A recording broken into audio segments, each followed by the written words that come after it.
No time to banter today, Eamon. We've got so much to cover in this episode. So much to condense, for sure. The 6 Day War of 67 and its bold sequel, the Yom Kippur War of 73. But you are still alive, right?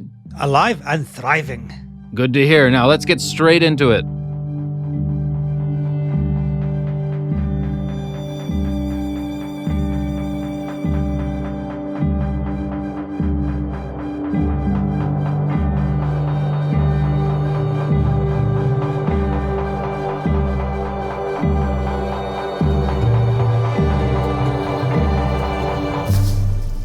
Yes, we've finally reached the climax of the Cold War in the Middle East. Well, a climax, at least.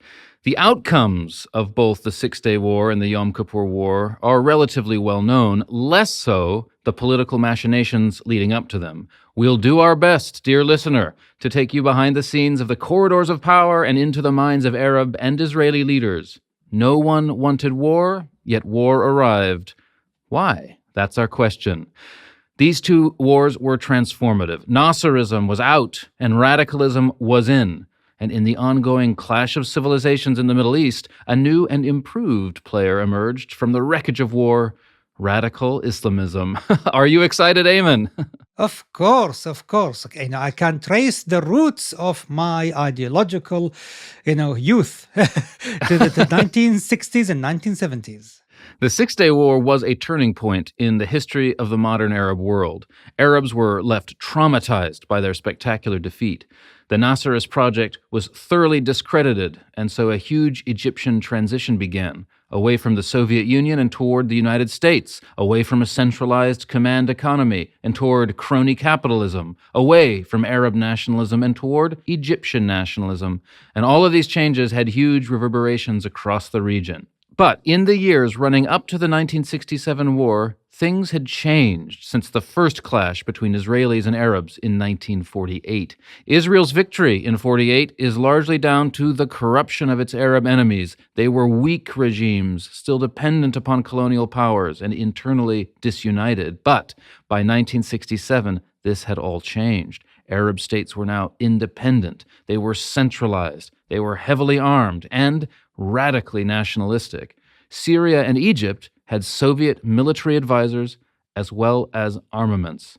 So even though, with hindsight, we know that Israel soundly defeated the Arabs, before the war began, an Israeli victory was far from certain.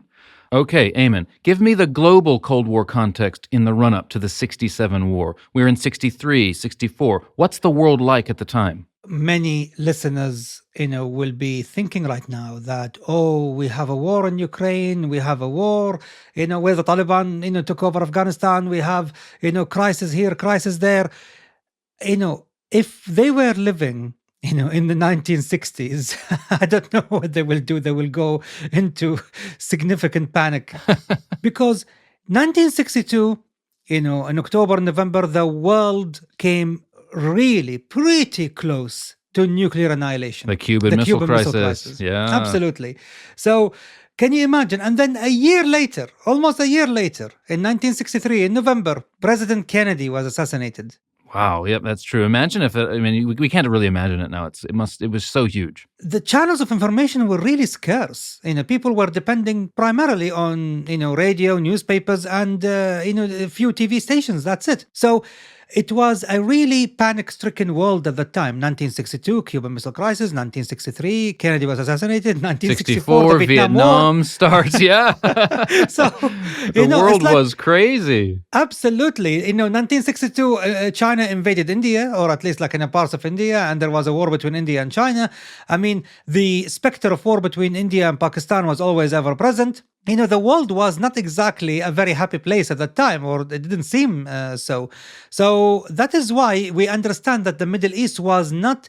The Cold War dynamics in the Middle East did not happen in a vacuum. The entire world was in turmoil. Zooming down into the regional level, we're talking about the Middle Eastern heartland here. Israel and Palestine, Syria, Jordan, and of course, Egypt. What's the status quo at the time there in terms of the borders? Tell us about the Green Line. If you go to 1962, 3, 4, 5, and 6. These years, the Israeli borders were pretty much, you take away the West Bank and Gaza and the Golan Heights, and that's what Israel looked like at the time. So it is from the Lebanese-Israeli border, there was a demilitarized zone. The Golan Heights, all of it basically was a demilitarized zone. And then you have the Green Line, which separated the West Bank from Israel proper, including even a Green Line barricaded, and kind of scary in the middle of Jerusalem. So Jerusalem was divided into East Jerusalem and West Jerusalem. West Jerusalem, Israeli; East Jerusalem, Jordanian. It's important to say, I think, that the Green Line wasn't really a border because there had only been an armistice after the 48 war, not a peace treaty. So in effect, the war, the war of Israeli independence, never ended. Yeah. So actually, East and West Jerusalem resembled, East and West Berlin to an extent, except basically there was far greater movement, between the two sides for religious reasons. It's more like, if people in Northern Ireland will, who are listening to this, they will remember the Green Line in Belfast. I mean, it's something similar to that between the two communities. Exactly. So as you say, there were DMZs with Jordan and Syria mainly. I mean, with Lebanon too. Lebanon doesn't really come into it. And across the Jordan and Syria DMZs, there had been fighting back and forth, and especially with Syria. Now, as for Egypt, right, remember, dear listener, Israel had taken Gaza and much of the Sinai Peninsula from Egypt during the Suez Crisis in 1956. But after the crisis, under international pressure, they had withdrawn, and Suez and Gaza were being patrolled by the United Nations Emergency Force, the UNEF, which of course leaves Jordan, the Hashemite kingdom of Jordan, which had occupied and annexed the West Bank in the 1948 war. So they were controlling Jerusalem. They were controlling all of the holy places in the region, Jewish, Christian, and Muslim. But it might surprise the listener to know that at that time, Israel actually had quite a good working relationship with King Hussein. Well, King Hussein was always pragmatic, to be honest. I mean, and at the end of the day, he realized that, okay, these are the people on my border. I need to keep Jerusalem as part of my fiefdom, part of my kingdom, part of my legacy, part of my inheritance, because King Hussein realized that, his grandfather and his great-grandfather lost Mecca, Medina, and the Hijaz to the House of Saud. And so we talked all about this in the last episode on the Hashemites. Exactly. So he needs to keep Jerusalem, and he realized, and if you read many of the interviews basically that he gave throughout the years, of course, in hindsight, he was always sounding regretful, about, participating in any of the Arab foolishness regarding annihilating Israel and all of that, because he realized he lost the West Bank and Jerusalem because of that. He had some other difficulties too, internal difficulties. I mean, his regime was Western-leaning on the whole, but it was always being opposed by the Palestinian majority inside the country. Remember, he was ruling not just the present-day Jordan, but also present-day West Bank. So the majority of his country were Palestinians. They were fervently pro-Nasser. They were fervently pro-Arab nationalism. And so the revolutionary Arab regimes, like Syria, like Egypt, were always interfering internally in Jordanian affairs, putting King Hussein in a tight spot. Absolutely. And this is the problem, is that the Palestinians at the time were started to fashion themselves as the new cool kids, of the revolutionary scene globally. I mean, you remember, these are the 1960s. These are the days of Castro, Che Guevara, all of these, revolutionaries, parading around, with their berets and all of that, and the military uniforms. And, they are the cool kids, the socialists, the leftists. So the Palestinians started to fashion themselves around that image of global socialist, internationalist, revolutionary solidarity. And this is where it clashed completely with the image of the calm, stoic monarchy of Jordan. Okay, so that's the regional political status quo. Now, let's drill into the Israeli government's mind at the time. After the Suez Crisis of 56, right, the Israeli government changed policy. It did not want war. And the government had specifically told the Israeli Defense Force, the IDF, to avoid any escalation with the Arab countries. To this end, the Prime Minister, David Ben-Gurion, was obsessed with obtaining nuclear weapons for Israel. He said this, quote, "What Einstein, Oppenheimer, and Teller, the three of them are Jews, made for the United States could also be done by scientists in Israel for their own people. The Israeli acquisition of nuclear technology is a fascinating Cold War story in its own right, isn't it, Eamon? Oh, indeed. There's no question. I mean, the secrecy, the piracy, the stealing of information, the espionage, the intrigue. But in the end, they got what they wanted. They did. They did this by working closely with perhaps a country that people wouldn't expect. Funny enough, it's France. That's right, the French. Now, the French, they'd been developing their own nuclear deterrence. This was actually one of the consequences of the Suez Crisis. Remember, the Americans refused to support Britain and France in that war. And at the end of the war, the French were like, well, we can't trust the Americans. We don't want to be under their nuclear umbrella. We need our own deterrence. So they were developing nuclear bombs. And already, as we saw in episode 6, France and Israel were really close allies. In fact, it was not the U.S. back then. It was France that was by far Israel's closest ally. France was the main supplier of weapons to Israel, and Israel had been helping France combat Algerian freedom fighters by passing on intelligence gathered from North African Jews during the Algerian War for Independence. And remember, it was France that had arranged for Israel to contribute to the Suez campaign. And in fact, to get Israeli support for the Suez campaign, France had agreed to supply Israel with vital nuclear technology, which became part of Israel's Dimona reactor in the Negev desert. This reactor would play an important role in the '67 war. In fact, Thomas, the French alliance with Israel goes further than just the nuclear cooperation. The entire Israeli Air Force at the time was made up actually of French fighter jets, the Mystère and the Mirage. The Mirage fighter jets were really, league ahead of their Soviet counterparts. And so, the French military cooperation with the Israelis played a decisive role, in the wars to come. In Israel's mind, they were developing nuclear weapons in order to prevent war. Israel hoped that a nuclear deterrent would convince their Arab enemies never to invade. Of course, that's not how the Arabs saw it. And they saw the development of an Israeli nuclear weapon program as a reason possibly to go to war to prevent Israel from getting a nuclear bomb. Sounds familiar. Throughout this story, we will see, interpretations of one side's actions by the other, which run exactly counter to the intentions of the enemy. This is, of course, something that we have to always bear in mind when we're talking about war. We have this objective God's eye view of the situation now with hindsight. But at the time, what Israel's thinking, Egypt doesn't know. What Egypt is thinking, Israel doesn't know. They have to guess based on the moves that they can see. And this is the problem with conflicts. You always sleepwalk into conflict when you start second guessing what your neighbors and adversaries and your enemies might be thinking. When you start second guessing and you start underestimating what they are thinking, what they are trying to do, and you try to delve deeper into their mindset and you go into the wrong path rather than the right path, the path will lead to war. That was definitely true of the 6 Day War. It was true of the First World War. Actually, it was true of a lot of wars. Maybe even the recent war with Ukraine and Russia. And of course, if anyone wants to understand, how second guessing and underestimating your enemies could lead to war, please read the book The Guns of August by Barbara Tuchman. It was published in the 1960s. And this book basically will give you an idea about how really, second guessing your enemies could lead to dire consequences.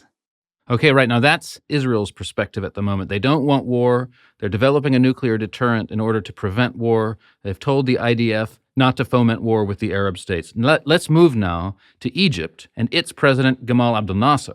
Put us inside Nasser's head in the mid-1960s, Eamon. After the Syrian coup in '61 took Syria out of the UAR, the United Arab Republic, Nasser's prestige was damaged.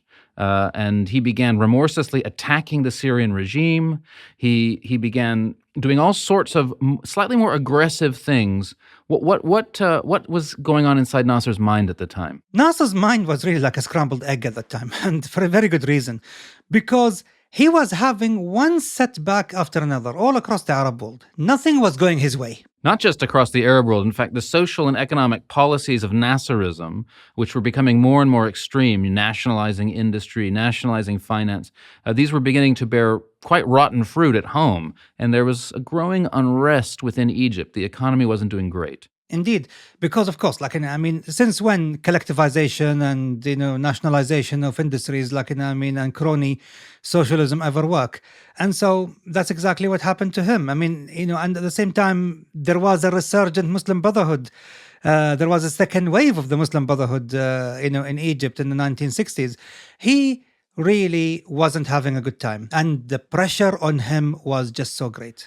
Absolutely. And Nasser was still animated by kind of anti-Israeli feelings. He had suffered two embarrassing defeats at the hands of Israel, or Egypt had at least, the 48 War and the 56 Suez Crisis to some extent. He had not forgotten these defeats, but Nasser had disengaged from active hostility to Israel by the early 60s. He'd stopped supporting guerrilla attacks against Israeli territory, for example, because he believed that the Arab world needed to unite first and undergo a proper social and technological revolution before it took on Israel. So instead, Nasser was focused on shoring up his project of creating a pan-Arab union with Egypt at its center. This was leading him to do more and more desperate things. In 1962, he invaded Yemen. Most people don't know this. Egypt invaded Yemen, trying to force Yemen to join with Egypt. There were sort of tens of thousands of Egyptian troops, tens of thousands dead. This was very much weighing down Nasser's ability to act.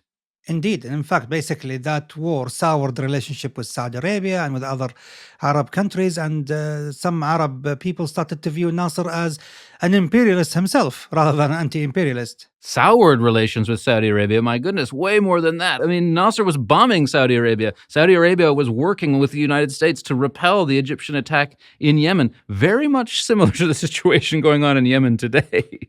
Indeed, absolutely.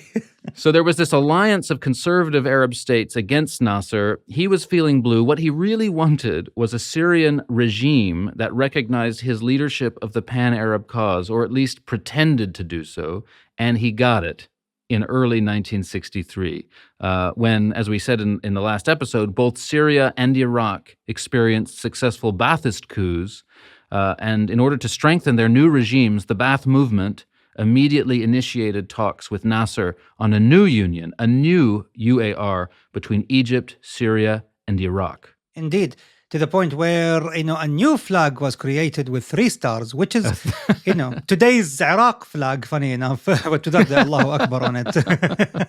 This new union was greeted with huge jubilation, especially by the Palestinians. The signatories had made it a signature aim of the new union to liberate Palestine. This was an explicit aim of their agreement. And so the Arab street erupted in glee. So there were huge riots inside the West Bank of Palestinians waving a flag with 4 stars on it because they were really hoping that Jordan would also join this union. Indeed, because the listener must remember that the West Bank at the time was part of Jordan. That's right. Now, Nasser's regional enemies greeted this new revived UAR with great dismay. Ben Gurion, the Israeli prime minister, said that the new union meant the specter of a new Holocaust. But perhaps more than anyone, it was King Hussein of Jordan who freaked out. Just like in 1958, when the first UAR was announced, in 1963, King Hussein was like, oh God, this is not what I want. Indeed. Don't forget, for King Hussein, this is 1963. In 1958, his dear cousin, King Faisal of Iraq, was killed. So he still feels 5 years later that at any moment it could be him. He said, quote, "The ring is closing around us once again." Poor King Hussein. He must have felt so insecure. And that wasn't helped when U.S. intelligence learned that Egypt was in league with pro-Nasser officers in Jordan about launching a military coup there, a bit like what happened to his cousin in 58. A military coup that they hoped would incorporate Jordan into the UAR. And that's why the Israelis really freaked out when they felt that Jordan could be the next to fall. Because if Jordan falls, then Israel will become extremely vulnerable. And that's why they threatened to invade and annex the West Bank. This is 1963, dear listener. We're still leading up to the 67 war, but this is all really important context. Indeed. In 2018, when I was in Israel, I've driven from Tel Aviv, to Jerusalem, and it took literally 20 minutes. 20 minutes drive, exactly. to go from Tel Aviv to the border of the West Bank. That's it. So in reality, for Israel, the West Bank was its Achilles heel. If the West Bank is controlled by a hostile power, then what's going to happen is that they can cut Israel in half in 20, 30 minutes. That's it. There is no strategic depth. And so for the Israelis, they threatened Nasser and they threatened the Arabs that, if Jordan falls to a hostile power, if there is a military coup, we will invade the West Bank to shore up our strategic depth and strategic defense. This threat by Israel to invade, in fact, made Nasser back off. So any machinations inside Jordan to launch a coup there stopped. And in fact, by mid-63, so only 3 or 4 months after the new UAR was announced, the scheme had already basically failed. As we said in the last episode, Baathists and Nasserists, they didn't really like each other. There was a lot of infighting between the two groups. And in Syria, there was a massive massacre of Nasserists in Damascus, so much so that Nasser broke off relations with Syria entirely. He called the Syrian regime fascist. So Israel must have heaved a sigh of relief, thinking, well, at least the Arabs, once again, are more divided than they are united. Indeed. Yet it was at this point that David Ben-Gurion suddenly resigned the premiership of Israel for mysterious reasons. In fact, this is one of the great debates of history. Maybe he couldn't take the pressure, who knows? But what's important for the 67 war is his replacement. He was replaced as prime minister by Levi Eshkol, a Ukrainian Jew, as it happens. Levi Eshkol was of the pragmatist, school, within, the long list of Israeli prime ministers. And he came to power hoping to de-escalate rather than escalate. His dream, always basically was of having a more cordial relationship with his Arab neighbors. I mean, they were looking for acceptance rather than for confrontation. He had been a lifelong Zionist, an early player in the Israeli Zionist movement, a major player in the founding of the State of Israel. But yes, as you say, he was hoping, as really was the whole government establishment in Israel, for something like peace, or at least a modus vivendi with its neighbors. Now, Eshkol also, and this is really interesting, he had a long experience in water development, which is important because water became a massive casus belli in the 67 war. You'll like this, Eamon. You're always talking about how water in the Middle East explains so much. Indeed. There had long been tensions between Syria and Israel, especially over Israel's water development plans, which were diverting source waters of the Jordan River into Israel. Well, as you know, basically Mount Hermon is, one of the most important sources for the, River Jordan. Yeah, it's a very tall mountain to the north of the Golan Heights, at the very tip of Israel, in that part of area, very tall mountain. The White Cap Mountain actually sits on, the meeting point of three borders, Lebanon, Syria, and Israel. And, from the Lebanese side, it's my mother's village. So the village of Shib'a, which in Aramaic means Sab'a, which means seven in Arabic. Oh. Yeah, because it's shaped like the number 7 in Aramaic. So from there, the ice cap mountain basically can provide a lot of the water that flows into the Jordan River. Actually, that mountain, Mount Hermon, and it's called in Arabic Jabal al-Sheikh. For those who, who speak Arabic among our listeners, in 1957, that mountain was important for me personally because basically on the Lebanese side of that mountain, in one of the springs and a waterfall there, in a very beautiful setting, that was the wedding of my mom and dad. Oh, Eamon, that's sweet.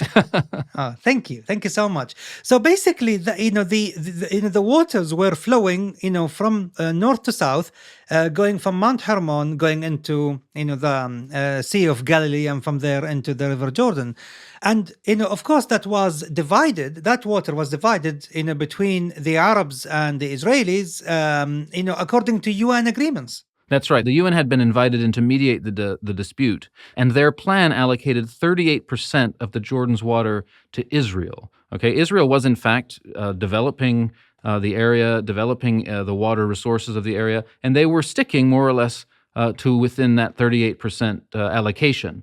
However, when the Ba'athist coup happened in Syria in 63, all diplomatic dialogue with Israel was suspended. And the new Ba'athist Syrian regime threatened what it called a suicide war with Israel over water.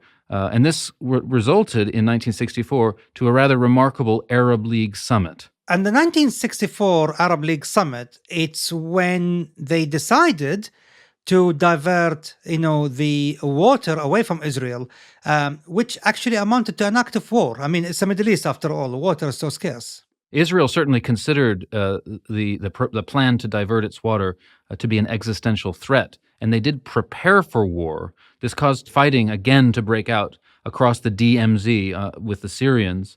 And on the 16th of March, 1965, the Syrians fired on Israeli farmers in the DMZ. Now, they were settlers. Technically, they shouldn't have been there. They were fired upon, and an Israeli tractor driver, was killed. Now, this was a pretext for the IDF, the Israeli Defense Forces, to open fire. Although they didn't actually target the place where the attack on the tractor had come from, they targeted the Syrian water diversion project. They'd had it in their sights, and they were waiting for an excuse to attack it. And the question was that since the Israelis were attacking Syria right now, would the Egyptians join the fight? Because you see, in that summit of 1964, they created something called the United Joint Arab Command, which actually was anything but united and joined.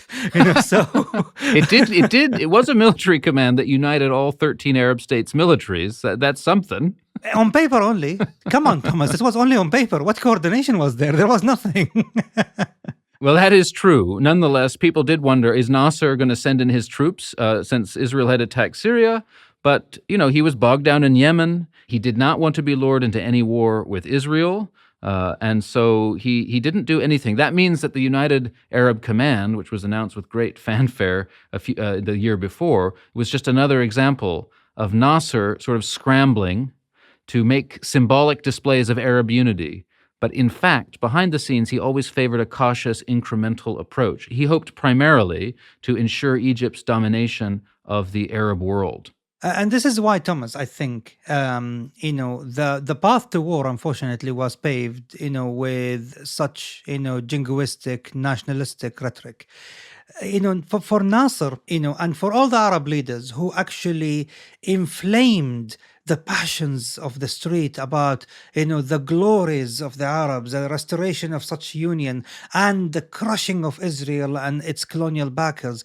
I mean, when you raise such expectations so high, then with high expectations, these expectations, unless if they are satisfied, they will turn into dissatisfaction. And this is where, Nasser put himself and trapped himself between a rock and a hard place, between his, populace who were expecting too much because of his rhetoric, and the realities of, I can't win a war against Israel.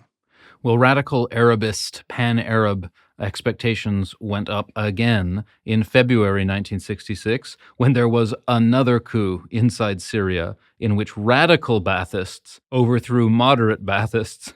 And this is the coup that resulted in a certain military officer being made Minister of Defense. Do you know whom I'm talking about? Oh, indeed. Assad the father, Assad the senior, Hafez al-Assad. Hafez al-Assad, he became Minister of Defense in 1966. Of course, in 1970, he would take full control of the country. But during the 67 war, he was Minister of Defense, Hafez al-Assad. Now, this coup inside Syria that brought the radical Baathists to power in Damascus was provocative to Israel.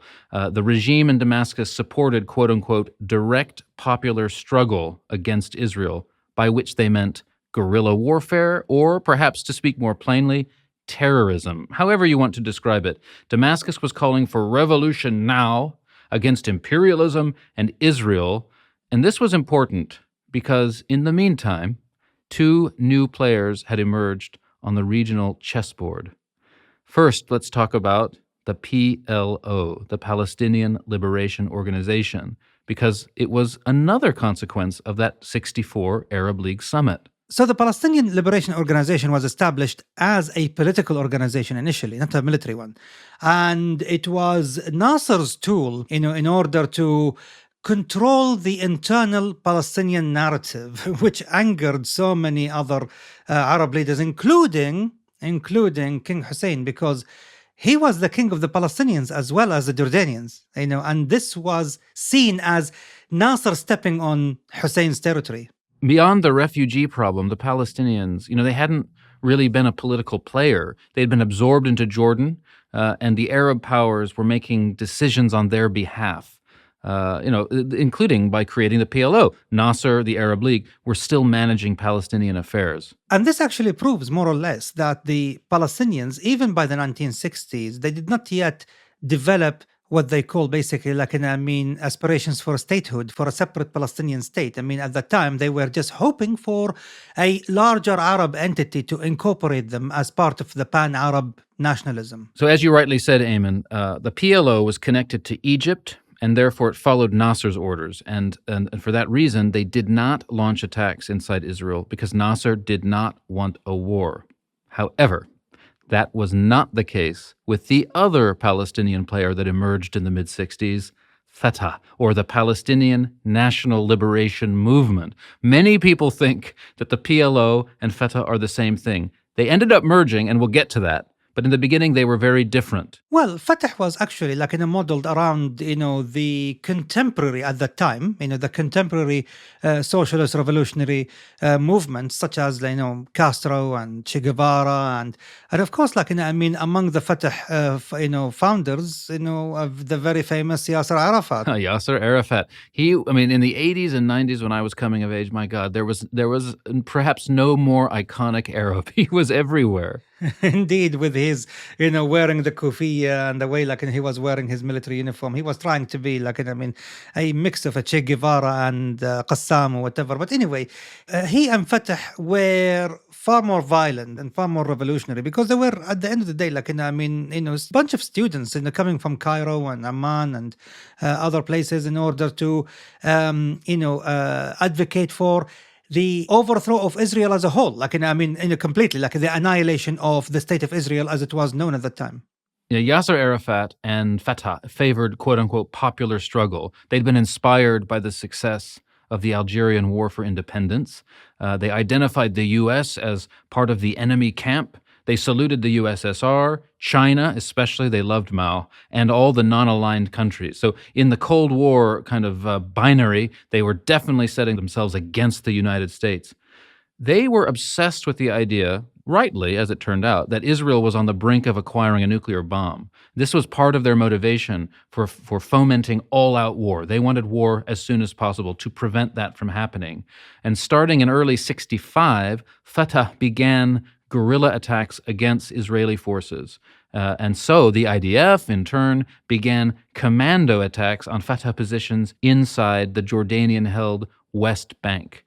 Eventually, the Fatah attacks would grow more and more sophisticated because they received aid by the new radical Ba'athist regime in Damascus. This kind of climaxed in November 1966 when Fatah guerrillas, who were attacking Israel from the West Bank, which Jordanian held, but they were being supported by Syria. Jordan didn't support Fatah. The Jordanians hated Fatah, but the Syrians were supporting Fatah from within Jordan to attack Israel. So these attacks were getting worse and worse, and eventually the IDF, the Israeli Defense Force, decided to launch a massive raid inside the West Bank.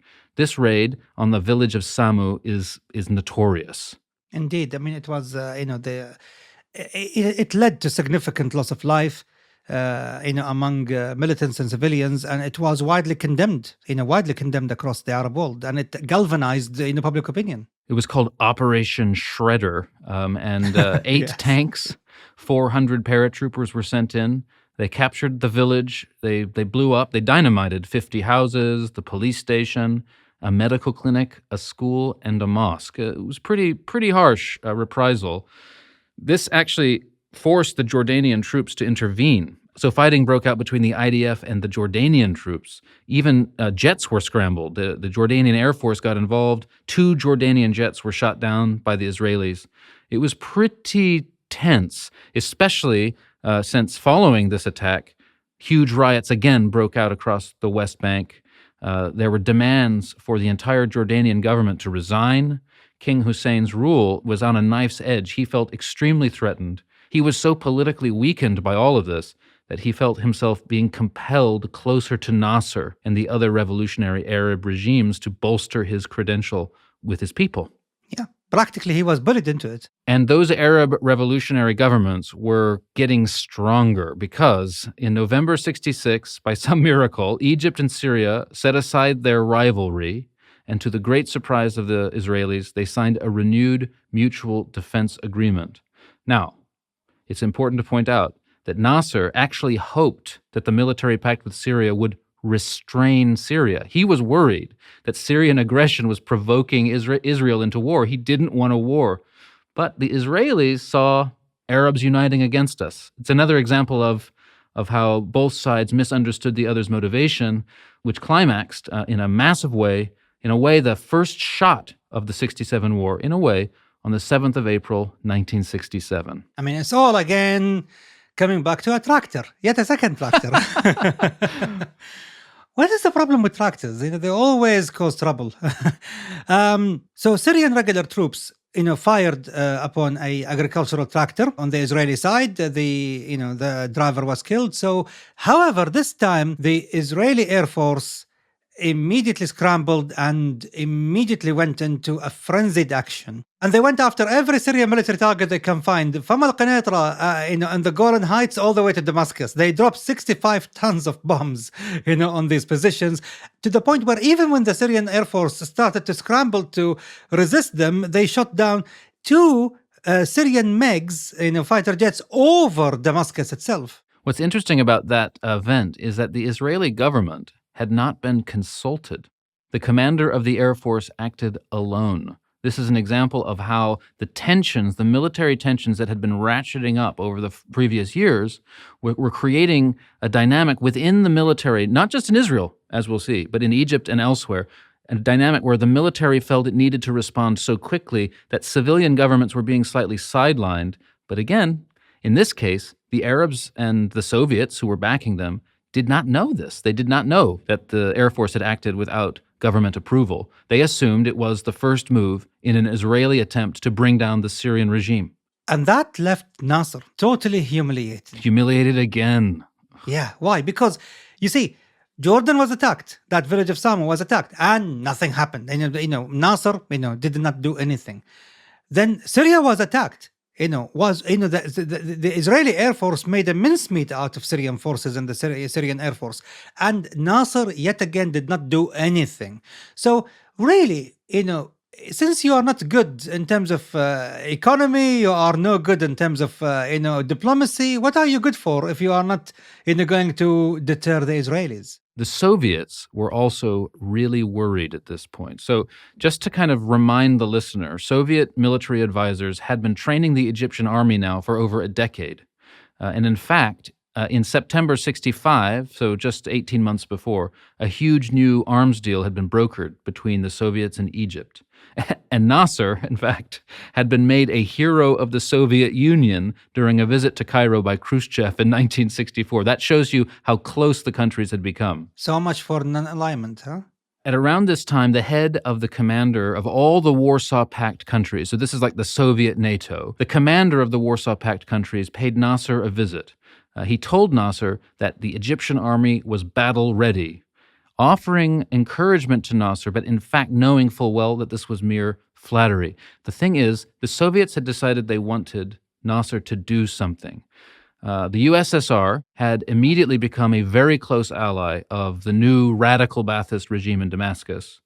And following that April attack on Syria by Israel, Syria had been rocked by protests organized by the Muslim Brotherhood, and there was an increase in terrorist attacks across the border into Israel, which led the Israelis to say that they would have no choice but to launch even more decisive reprisals. The Soviets began to fear that the Ba'athist regime was on the verge of collapse and or conquest by Israel. So the Soviets, unfortunately, and in their infinite lack of wisdom, they decided that to manipulate Nasser into believing that the Israelis are about to attack Syria and depose the Ba'athist regime in Damascus. They told Nasser that they have solid intelligence that Israeli armored brigades are massing on the Syrian-Israeli border. And therefore, because he already told the Soviets before that any attack by Israel against Syria will lead to a Egyptian intervention. So the Soviets thought, this is how we can manipulate, this guy into actually doing something in order to prevent our allies in Damascus, falling. And so that is basically how the intelligence was passed. It was false intelligence to Nasser. Nasser immediately ordered mobilization. And this is when you can see that once you give the military more power, they do foolish things. That's absolutely right. So you have, Israel's now panicked. Israel thinks that Syria and Egypt are planning an attack. Syria is panicked. Syria thinks Israel's going to invade. Egypt is panicked. It thinks that Israel's going to attack Syria and lure Egypt into a war that it does not want. So it's in this context that on the 16th of May, 1967, the Egyptian Army Chief of Staff orders the United Nations Emergency Force, the UNEF, which was in the Sinai, to withdraw from its positions along the Israel-Sinai border. Now, it's important. Just like before, when the Israeli Air Force attacked Syria, this order did not come from Nasser. It came from the Egyptian Army Chief of Staff. This was a sign that Nasser wasn't in complete control of the military. The logic of war was, in a way, overwhelming the political decision-making. In fact, Field Marshal Abdel Hakim Amr, the head of the Egyptian military, he actually requested that the UN forces withdraw from the border only. He just wanted them to go south. He did not want them to leave the entire Sinai. That's right. The UNEF first asked Israel if it could perhaps take up positions on its side of the line, of the border, to be a buffer, but Israel refused. Israel never wanted UN troops inside its territory. This put the UN in a bind. I mean, it couldn't just withdraw its forces south away from the border with Israel deeper into Sinai and watch as Egypt amassed troops along the border and the two sides start fighting. They're peacekeeping troops. What would be the point of doing that? So they were in a bind, and they were left thinking, what do we do? Now, the following day, tensions ratchet up again when two Egyptian fighter jets are spotted flying over the Dimona reactor. Remember that, dear listener? The reactor that was the center of Israel's nuclear development plan. I mean, of course, for the Israelis, they thought, this must be like, an Egyptian, reconnaissance mission, preparing for a strike on our, nuclear reactor. So the Israelis really freaked out now. And it was certainly widely believed that already at that time, Israel had a couple of crude nuclear bombs that they could draw on, and that they would be able to produce a proper one in 6 to 8 weeks should it be required. So Israel knew that was the case. Israel had reason to think its enemies knew that was the case. So, it thought, oh my God, they're going to attack our nuclear program as a way of luring us into war. But it's important to note that Nasser still did not want war. Even the flyover at the Dimona reactor was just a show of force. All he wanted to do was deter an Israeli attack on Syria. Again, we come back to the fact that everyone was engaging in second-guessing the other. Meanwhile, the UNEF had reached its decision. So, as I said, on the grounds that it couldn't just withdraw to the south and watch Egypt and Israel fight each other, it ordered a full withdrawal. All UN troops evacuated, and the Sinai was free for Egypt to move its troops into. So Nasser was really praying to God, please, let the UN stay, but the UN did not.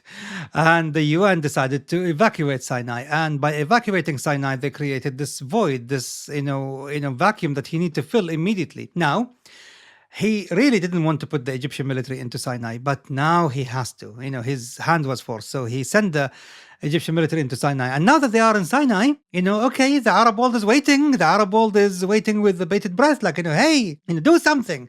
So what he ends up doing, he closes the Strait of Tiran, at the mouth of the Gulf of Aqaba against Israeli shipping, military and civilian alike. And, in international law, this is an act of war. Not only Israeli shipping, actually. He closed it to all ships carrying strategic materials to Israel, i.e. oil, most of which, interestingly enough, was coming from Iran at the time, which back in those days was an Israeli ally. Indeed, the Shah was an ally of Israel at that time. So that was, as far as the Israelis were concerned, the last straw.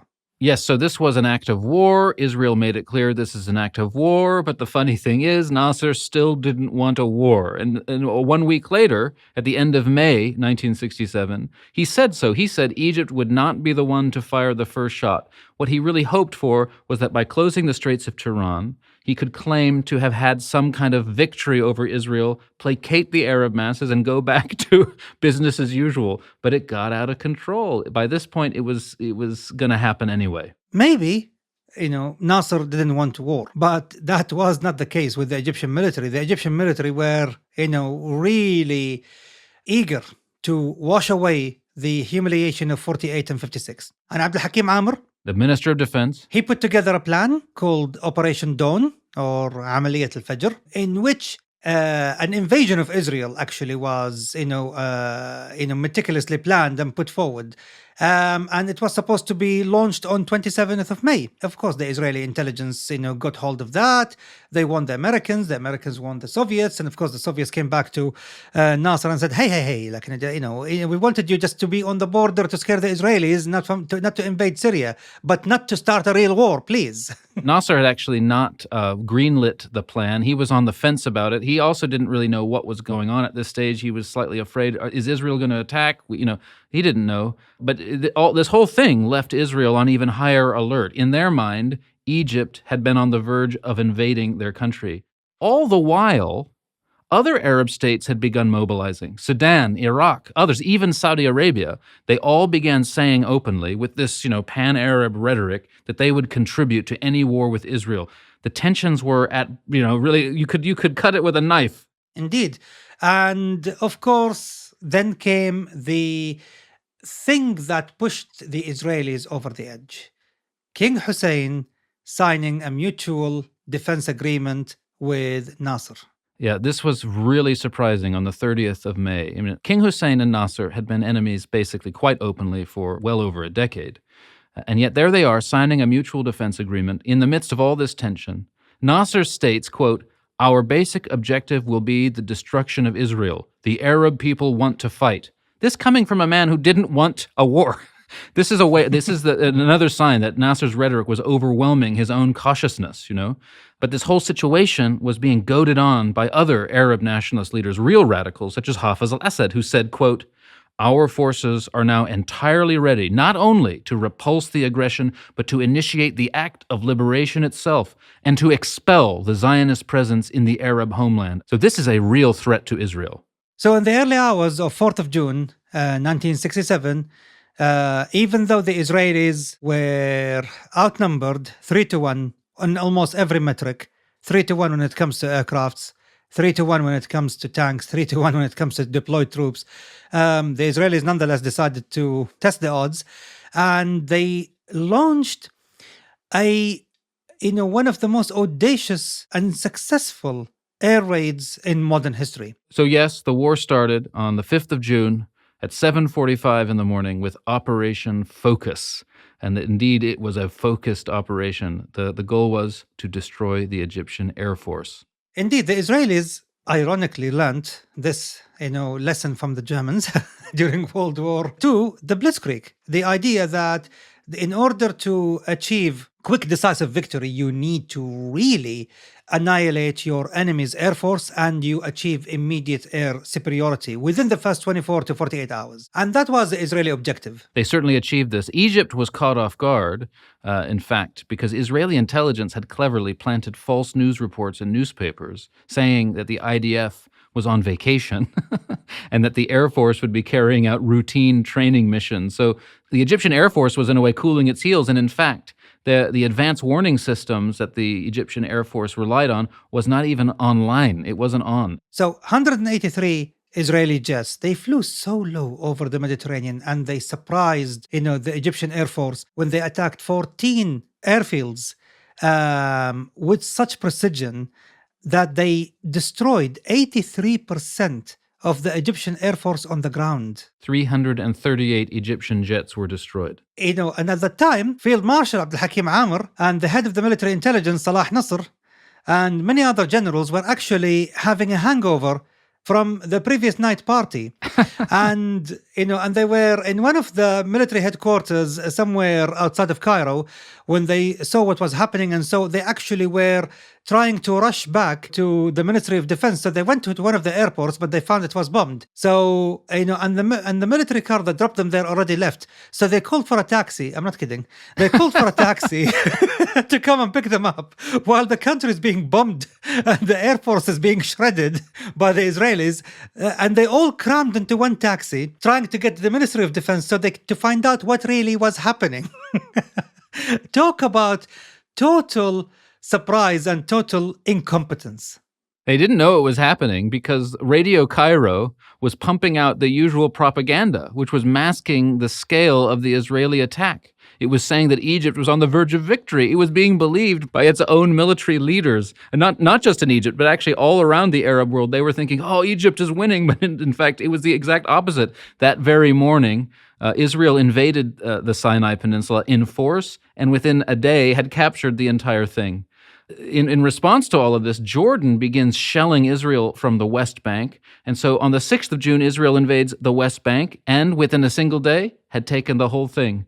The Syrians begin shelling Israel, and on the 9th of June, the IDF invades the Golan Heights and again captures it the very next day. It had been a total rout.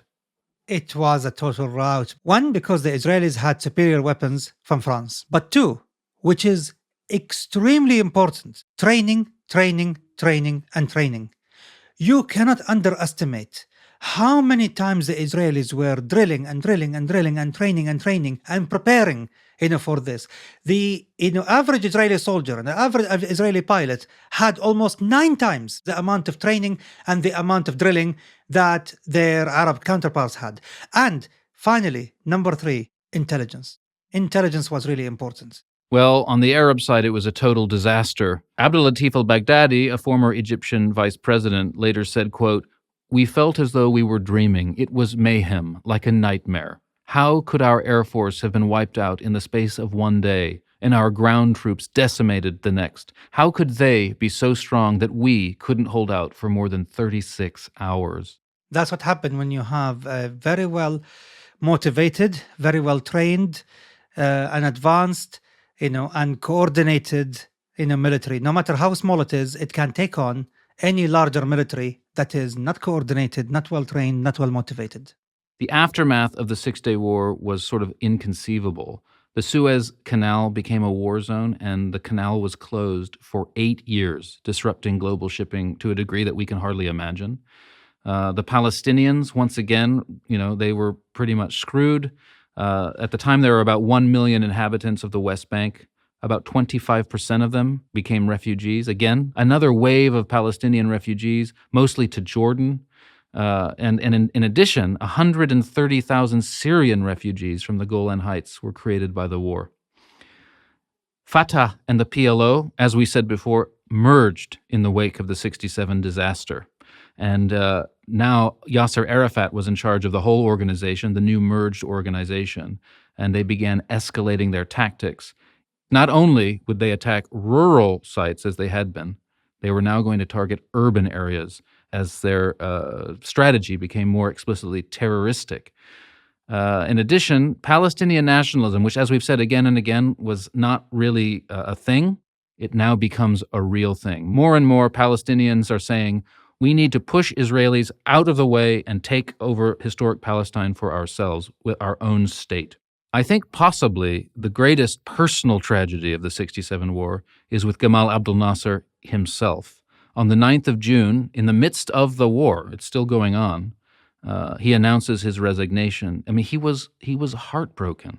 No shit, Sherlock. Basically, he was responsible for the whole mess. He did not understand the law of unintended consequences. But nonetheless, the Egyptian people, being, at the time, the naive people they were at the time, they just swarmed the streets in their millions asking for him to remain in power and shouting his name and, slogans of, La Ayarayas, but no, Mr. President. And the Soviets also urged him to stay. In fact, he received a telegram personally, from, the Soviet premier, promising that all the military hardware that Egypt lost, in this war, the aircrafts, the tanks, the artillery, all of this will be completely replaced and replenished by the USSR free of charge. That was a very sweet deal. It sure was. That was an incentive. So Nasser changed his mind. He did not resign. And to some extent, I suppose, revived. He led an Arab summit in Khartoum later that year. This is the famous Arab summit of the three no's: no peace, no recognition, no negotiation with Israel. And this led to what's called the War of Attrition, a kind of constant bombardment by the Arab allies of new Israeli positions that lasted 3 years. Not only the bombardment of the Israeli positions east of the canal, but also commando raids, and it was actually a tit-for-tat commando raids between the two sides. And it was... As it had been since 1948. It never ended. There wasn't peace. Definitely no peace. However, just around the corner, a prospect of peace arrived when, in September of 1970, unexpectedly, Gamal Abdel Nasser, the great man of Arab unity, the great Arab of the mid-20th century, died. He had a heart attack, and he died.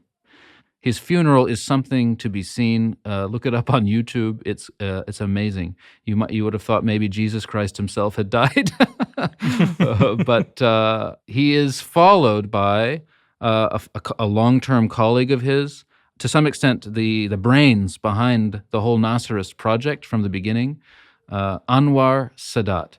Anwar Sadat becomes president of Egypt and immediately signals his intention to reach some sort of agreement with Israel. Well, first of all, I must state to the dear listeners that Anwar Sadat is my favorite president of Egypt. Hands down, he's my favorite. And, later I'll explain why. The first thing he did, actually, in 1971, and he insisted again on that in 1972, is to ask the Israelis, please, can you withdraw 32 kilometers east of the canal, and that area will become Egyptian zone of control so shipping can resume and so we can make money out of the canal. We can give you whatever guarantees. It will be demilitarized, but still 32 kilometers east of the canal, that will be ours. And the Israelis were saying, no, because the Israelis already built an impregnable, line of defense, from the mouth of the canal in the north to the mouth of the canal in the south, and that was called the Bar Lev line of defense, so one of the most impregnable lines of defense in modern history. Or so they thought. In fact, in 1973, on the 6th of October, 1973, which was Yom Kippur, the holiest day in the Jewish calendar, Anwar Sadat, having been convinced that Israel would never agree to any sort of peace unless the Arabs could have something like a military victory, launched the Yom Kippur War, as it's known. It lasted from the 6th to the 25th of October, 1973, and this podcast episode, God knows, has gone on long enough, so we cannot talk about it in any detail. The main point is this line, what's it called, Eamon? The Bar Lev line. That's right. The Bar Lev line was fantastically, heroically, and miraculously breached by the Egyptian troops. Yeah, the crossing was something of a legend. While the war itself wasn't exactly a victory for the Arabs. Not at all. In the end, Israel beat them all back. But at the beginning, there was something fantastic that happened. Indeed. And you see, the crossing, this is why the Egyptians, to this day, they always celebrate every year on the 6th of October, the crossing, that crossing basically, which is the miraculous crossing of the canal. In fact, one of my teachers when I was in middle school in Saudi Arabia, he was Egyptian, and he was a conscript in the Egyptian military in 1973 in the Yom Kippur War. And just to show you basically about the heroic, Egyptians and their little dinghy, rubber, boats, crossing, and using their high pressure hoses in order to bring down the sand fortifications of the Israelis, but he was talking about it so animated to the point where he reached the point where he said, even the dolphins came out of the water fighting with us. And it conjured in my image, basically, dolphins with their fins, basically holding AK-47s and shooting. And we always grew up with So many movies produced by the Egyptian drama companies about the crossing. They never talk about what happened after the crossing because it was embarrassing. But it just, we crossed. That's it. That's the most important thing. We did cross. We did breach the bar level, and I give them that. It was really a piece of military genius.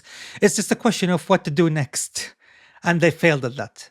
Well, the Yom Kippur War did create the conditions for something like peace, which was finally achieved several years later when Anwar Sadat went to the Knesset in Jerusalem and said that Egypt would like to make peace with Israel. We'll probably get to that story sometime in Conflicted. We don't have time now, because another great story from the Yom Kippur War is the Arab oil embargo that it created, which changed everything. And we're going to talk about that next time. As far as this episode is concerned, to sort of close it out, I find, in terms of its historical impact, one of the most interesting things about the 67 and 73 wars is how it marked the end of mid-century Arab nationalism, as the Arabs grew very disillusioned with the promises of secular Arab republicanism, very disillusioned with the kind of modernization programs that the socialist leadership were constantly offering them without getting anything back in return, or not getting nearly as much as they were promised.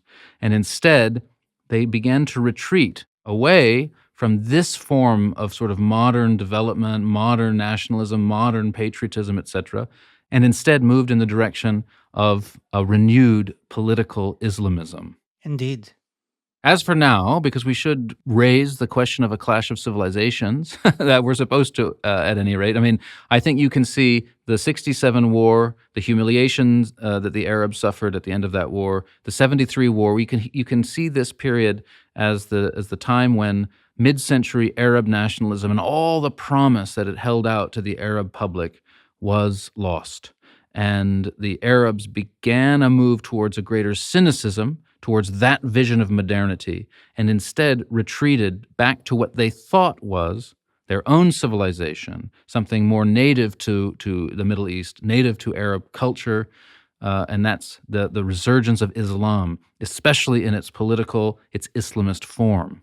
In fact, Thomas, just 9 months, like literally 9 months before the 1967 Six Days War and the humiliation of it, there was a little event that was happening in a jail cell somewhere in Egypt that will have a grave impact. It will be the beginning, of the rise of Islamism and the beginning of the decline of Arab nationalism.